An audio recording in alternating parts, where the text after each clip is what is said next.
I met a gypsy. Dude, Tomac might win A1.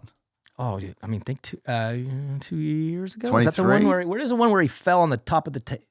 Yeah, 23. 23 won A1? Yeah. And remember, he was like the non-A1 guy. He was like, he just can't ride in January and he can't do A1. And he's like, oh, really? And he crashed that night and still won that night. And I remember that. And then he won the second round. And I'm like, uh-oh, we may be in for a snoozer. And then it was like the grenade started going off. He ends up weeding at Anaheim. Chase crashes 100 times. Cooper. That season was, it was a good one. And that was my last one. That was the last one that I was in the trenches at. And it was pretty wild all the way to the end that night with Tomac in Denver with the Achilles. I interviewed Jeremy Coker that night under the tunnel, and I was blown away that he actually admitted what it was, too. I was like, this is going to be one of those, all right, Jeremy, so what's going on? I'm just going to sit there, and he's going to be like, oh, well, Daniel, blah, blah, blah. And he goes, we tore the Achilles, we're out. I was like, oh, this is how it's supposed to. How good is that for the sport? I was shocked. I couldn't believe it. I was like, this is how it's supposed to go. Like, he told the truth. In the moment, the race is on the track. They're still racing. Chase is winning, is probably confused. And Jeremy Coker just says, yep, we're out. And I was like, that's a lesson for everyone else. That's how it's done. If you want this sport to grow, be honest, be transparent. It's the toughest sport. It's a very painful sport. And those emotions need to be brought out. And sometimes we just need the facts. And when a guy goes out like that and we're all shocked in the stadium and we're all shocked on our couches and we're like, well, don't make us wait till next Wednesday. If it's an actual, and you know it, if the bone is out of the body, just tell us it's over instead of this, we're going for evaluations. Like, come on. It's electronic.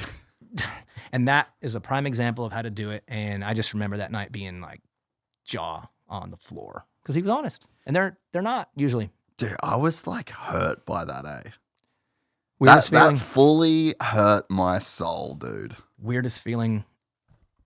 Weird, like quiet. I mean, it went from like, to brup, and it was like silence and confusion, and he didn't crash. So you know what I mean? Like when you crash, it's like, and everyone knows it's like something came from that.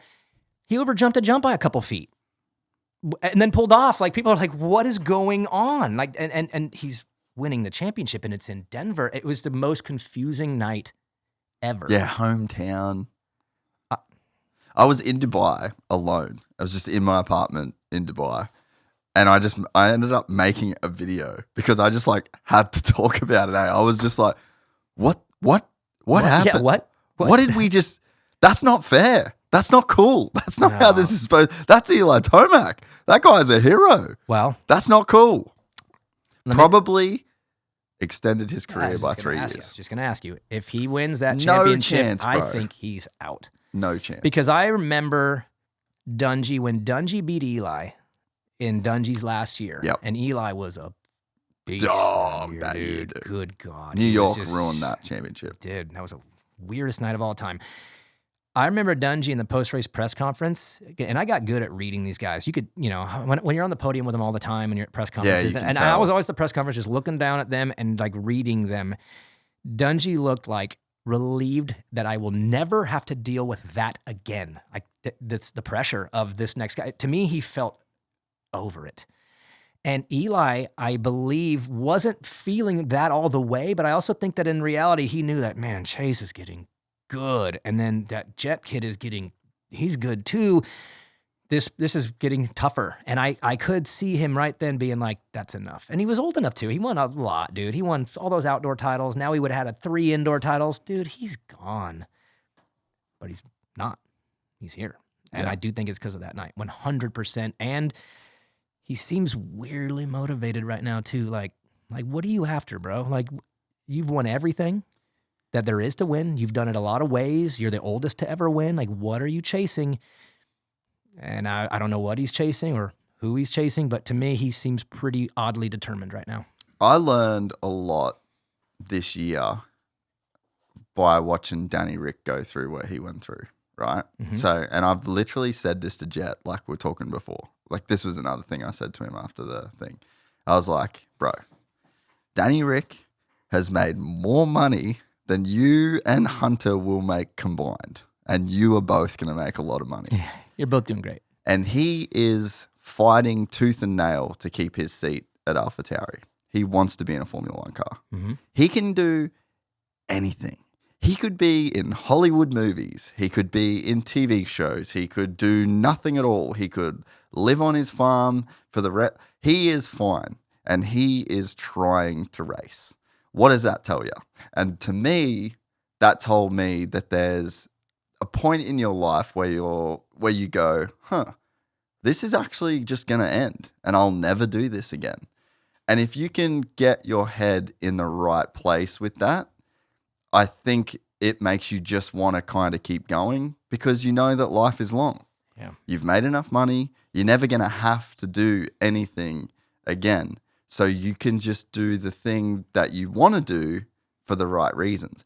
And for the right reasons. I honestly think that's where Eli is.